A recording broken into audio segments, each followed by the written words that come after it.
अस्सलामुअलैकुम सैयदना मित्रों की हाल है ठीक ठाक हो। उम्मीद करना तुम सारे ठीक होवोगे।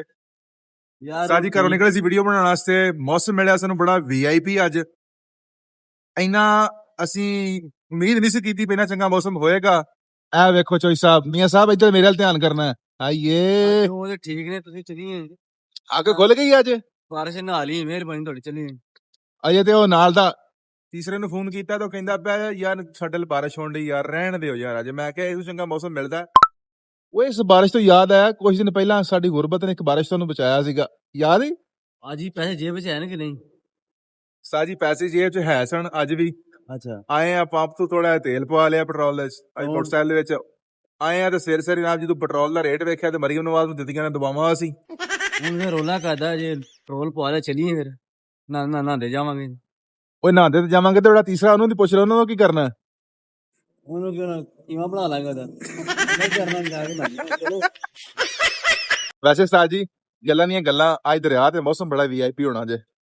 ਤੈਨੂੰ ਉਹੀ ਹੈ ਨਾ ਚਲੀਏ ਤੂੰ ਬਣ ਕੇ ਤੇ ਖਲੋ ਗਿਆ ਯਾਰ ਨਹੀਂ ਯਾਰ ਤੇ ਨਹੀਂ ਕੀਤੀ ਹੈ ਮਰਾਸੀ ਠੰਡ ਲੱਗਦੀ ਵੀ ਬੜਾ ਠੰਡ ਲੱਗਦੀ। ਮਰਾਸੀ ਛੋਟਾ ਲਫ਼ਜ਼ ਹੁੰਦਾ ਹੈ, ਅਸੀਂ ਆ ਮਰਾਸੀ 83 84 85 ਰਾਸੀ ਤੂੰ ਹਾਂ ਅਸੀਂ 85 ਹੋਏ ਪਏ ਆ ਇਸ ਵਾਸਤੇ ਜਨਾਬ। ਬੜੇ ਮਾਹੌਲ ਆ ਪਿੱਛੇ ਦੇਖ ਰਹੇ ਤੁਸੀਂ। ਹਾਏ ਹਾਏ ਹਾਏ ਹਾਏ ਕੀ ਮਾਹੌਲ ਹੈ ਜਨਾਬ। ਅਸੀਂ ਖੜੇ ਸੀ ਇਸ ਟਾਈਮ ਪੰਪ ਤੇ ਤੇਲ ਪਾਉਣ ਵਾਸਤੇ। ਇਹ ਬੱਦਲ ਦੇਖ ਰਹੇ ਹੋ। ਹਾਏ ਹਾਏ ਮੇਰੀ ਨਿਊ ਲੁੱਕ ਯਾਰ ਮੇਰੀ ਹਾਲ ਹੈ ਐਸਾ ਮੌਸਮ ਚੈੱਕ ਕਰੋ ਕੈਸਾ। ਕਿਹੜੀ ਨਿਊ ਲੁੱਕ ਹੁਣ ਬੜਾ ਤੂੰ ਕਰਨ ਔਜਲਾ ਬਣ ਗਿਆ। ਨਹੀਂ ਵਾਲ ਲਿਖੇ ਕਿਉਂ ਕਰਾਇਆ ਨਹੀਂ ਯਾਰ ਮੈਂ ਗਰਮੀ ਜੇ ਵਾਕ ਹੈ ਤਾਂ ਬਾਰਿਸ਼ ਪੈਣ ਲੱਗੀ ਲਾ ਸਾਹਿਬ।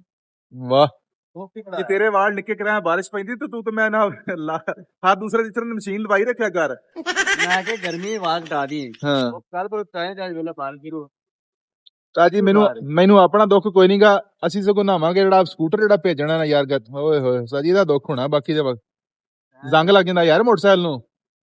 ਤਾਕੀ ਮਾਰ ਹਾਲਾਤ ਬੜੇ ਖਰਾਬ ਹੋਏ ਨੇ। ਆ ਮੋਟਰਸਾਈਕਲ ਜਿਹੜਾ ਨਾ ਇਹਨੂੰ ਬਾਰਿਸ਼ ਦਾ ਪਾਣੀ ਛੇਤੀ ਜ਼ੰਗ ਲੱਗ ਜਾਂਦਾ ਵਾ। ਹਾਏ ਓਏ ਹੈ ਹਾਂ ਗੁਰਬਤ ਆ ਜਾਂਦਾ ਹੀ ਆ ਜਾਂਦਾ ਹੀ ਆ ਸਾਡਾ ਸੰਗੀ ਜਾ ਰਿਹਾ ਨੀਚ ਨਹਾਉਂਦਾ ਸਵੇਰੇ ਸਵੇਰੇ। ਚਲੋ ਜੀ ਅੱਲਾ ਸੁਣਨ ਦੇ ਵਾਲੇ ਅਸੀਂ ਚੱਲੇ ਆ ਹੁਣ ਤੀਸਰੇ ਬੇਲੀ ਕੋਲ ਜਾ ਕੇ ਮੀਂਹ ਚ ਉਹਨੂੰ ਉਠਾਉਨੇ ਆ। ਹੁਣ ਤਾਂ ਦਰਿਆ ਖਾਣੇ ਤੋਂ ਬਾਅਦ ਤੇ ਅਗਲੇ ਵਲੌਗ ਚ ਵਿਖਾਵਾਂਗੇ ਦਰਿਆ ਦਾ ਮਾਹੌਲ। Okay bye bye.